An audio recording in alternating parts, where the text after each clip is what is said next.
everyone, this is Joan, and I have been absent for a couple of days. I'm sorry about that. I had said I was gonna do Esther 4 and continue on the same day, but I got kind of waylaid, but I'm back.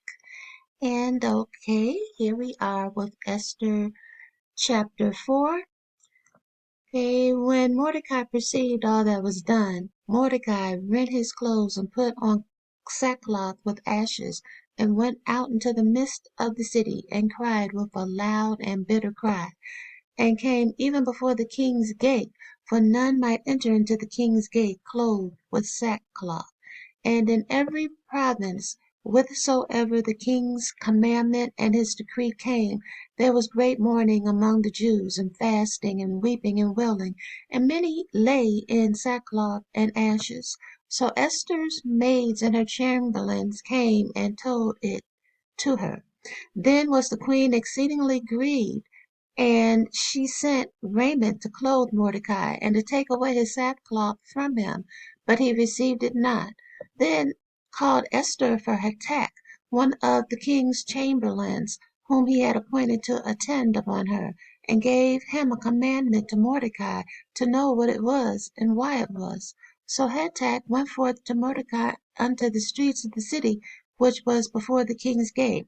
And Mordecai told him of all that had happened unto him, and of the sum of money that Haman had promised to pay to the king's treasuries for the Jews to destroy them.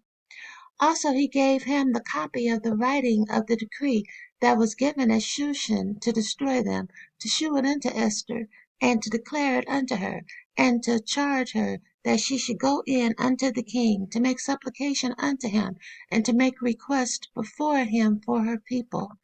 And Hatak came and told Esther the words of Mordecai. Again Esther spake unto Hatak, and gave him commandment unto Mordecai.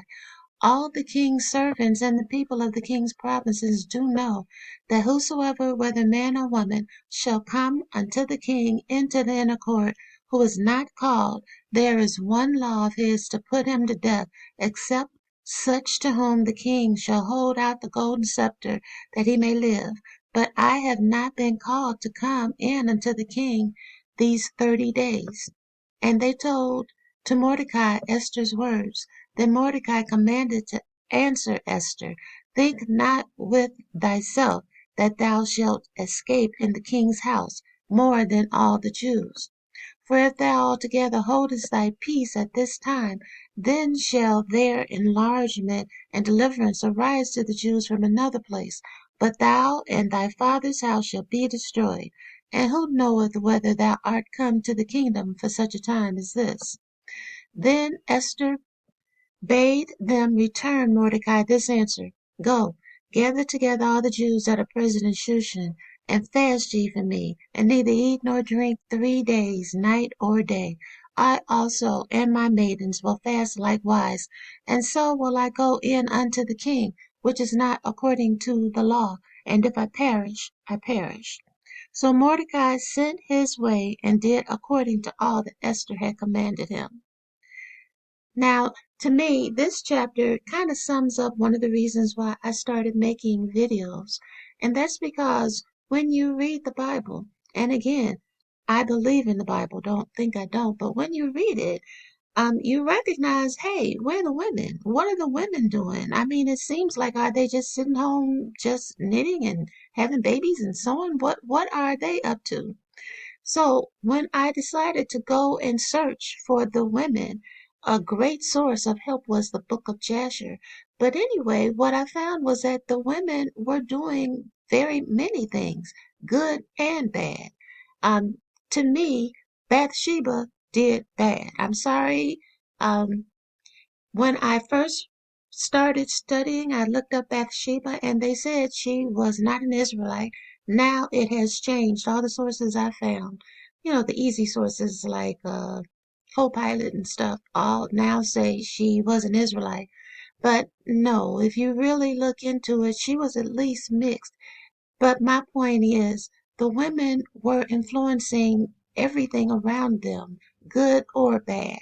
And to me, Esther, even though I do think she was probably not an Israelite, or at least not fully one, I still have a great deal of respect for what she did, especially her words. Hey, if I perish, I perish. I'm going to go get this done. To me, that's extreme bravery.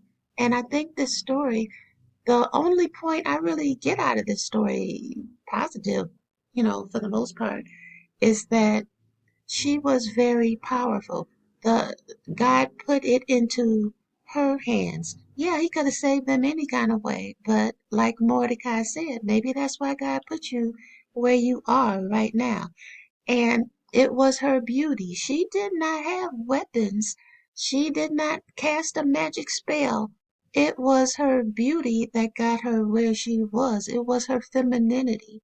So for people to downplay the power of beauty, I think is insulting. I think God gave men physical strength and he gave women beauty.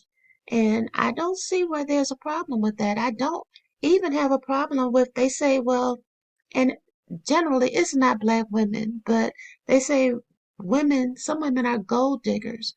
Well, men are beauty diggers in. They don't go, any man who comes up and talks to you is talking to you for a reason, and usually it's because you're beautiful.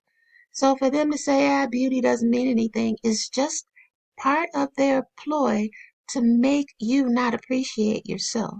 Now, that is not all men, of course. There is an exception to every rule. But like I said, to me, this is one of the most powerful things I've read, and that everything is hinged on this one woman's bravery. So, um, also, don't think that I have a problem with biracial people or mixed people. I don't. Like every other black person, I have some in my family who I treasure. And my family had property because my mother made a point of telling me that her grandmother, like I said, could pass but didn't, was quick to stand up and say, yeah, I'm black. And when her children and one of her daughters especially would say, if you hadn't married that black man, we could have passed. And she'd say he was black, but he was fine. Now, I don't necessarily think you should marry a guy because he's fine. I really think you should probably only marry one who is at the very least financially responsible. But that was her reasoning. But the point is, because her father was the plantation, the master, basically. And this might be, is it grandmother, great grandmother? Right now, I can't remember. But in any case, the reason why they had land was because she was the master's daughter and he left her property. He left her a farm, a small farm, but still, it was something to start with. So I think that give credit where credit is due. And one of the people who I admire most um, I don't think he was biracial at all. I think his mother was biracial, and that's Malcolm X. I have a great deal of respect for Malcolm X. So don't think I dislike light-skinned people. That is not true. Light-skinned women get on my nerves, to be truthful, and partially that's because of black men. They have been told that they are the most wonderful, beautiful people in the world. Let me replace that with partially that's because of black men and white society that has told them they are the epitome of black when no, they're the least black. That's the ones you promote. But that's another story. So like I said, don't get it twisted. I don't have anything against light skinned people. I think some of the men are really, really handsome, but that's another point altogether. But you guys, I hope you enjoyed this. I hope you understand what I'm saying because I think that I want everybody to get credit for what they do, and that includes women. And even though the Bible was definitely inspired, I have no problems with that. Um, Inspiration is not the same as you actually did it. The Most High wrote the Ten Commandments, but the rest came through the hands of men. So, unless they were a prophet, I tend to think some of their prejudices came in through here. And I think the Most High allowed that to happen because I don't think He means you to be lazy. Not mentally lazy either. He means for you to seek out His word, His laws, His will as hidden treasure. If it's hidden, you have to dig it up. You got to look for it. So that's my explanation. You are not, I'm not trying to force you to agree with me. I'm just telling you that this is what I think. As they used to say in the 70s, that's where I'm coming from. Yes, I'm old. But you guys have a great rest of your day.